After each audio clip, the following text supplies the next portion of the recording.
punto. Eccoci qua.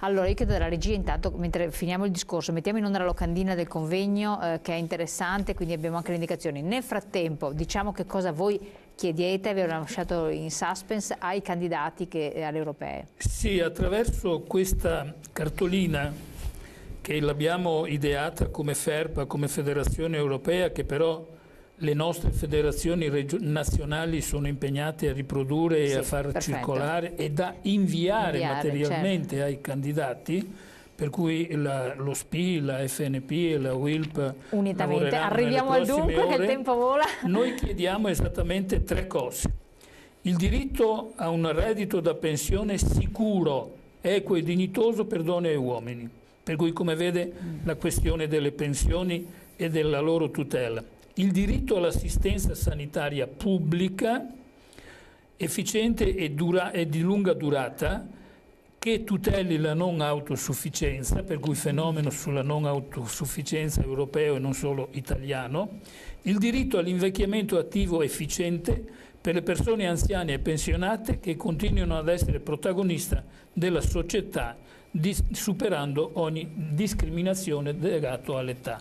Su questi punti noi andiamo alla manifestazione, su questi punti noi li invieremo ai candidati, su questi punti noi pensiamo, se le cose vanno in un certo modo dal punto di vista elettorale, di poter lavorare anche nel proseguo del tempo. Perfetto. Sì, solo una chiosa, anche se ci sarebbero molte cose interessanti da poter finché non abbiamo la chiusura possiamo dirla, perché quando fare il cartello di chiusura lì dobbiamo fermarci. Allora, prima cosa è una ragione anche di speranza sulla dimensione europea. Insomma, le votazioni di domenica in Slovacchia, che era un paese che faceva parte del gruppo di Visegrad, ha vinto una candidata che invece è dichiaratamente europea. Insomma, quindi non è detto che le forze, diciamo, sovraniste e che le persone, i cittadini siano così, insomma, non comprendano l'importanza dell'Europa. Questo è un segnale secondo me molto importante, perché appunto era uno dei paesi che fa parte del gruppo di Visegrad. Seconda cosa,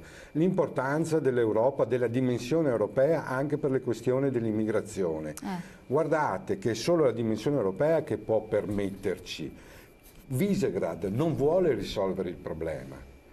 Una battuta finale: il nostro vicepresidente del Consiglio Salvini non ha nessun interesse a risolvere il problema, perché usa strumentalmente questo problema, questo tema che va affrontato, che è dimensioni epocali, globali, straordinarie, epocali, dimensioni epocali, per avere consenso elettorale. Per cui se io lucro elettoralmente, che interesse ho a risolvere il problema? Perché la Lega non ha mai partecipato alle discussioni europee sulla revisione del Trattato di Dublino?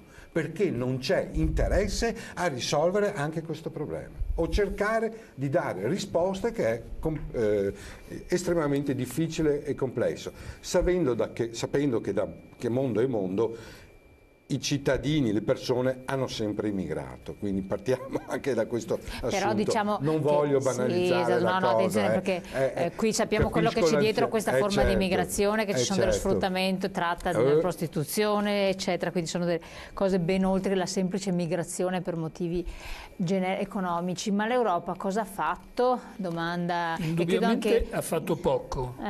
Noi però siamo perché faccia di più. Per fare di più bisogna uscire dalla logica che ogni Stato fa per sé.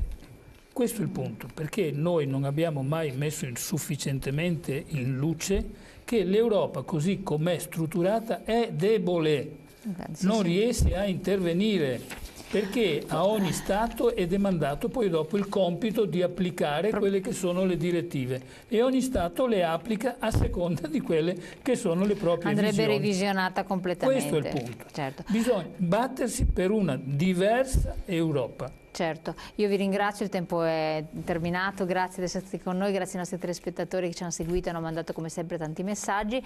Se volete avere tutte le informazioni chiamate le sedi dello SPI CGIL presenti sul territorio. Grazie ancora, buon proseguimento.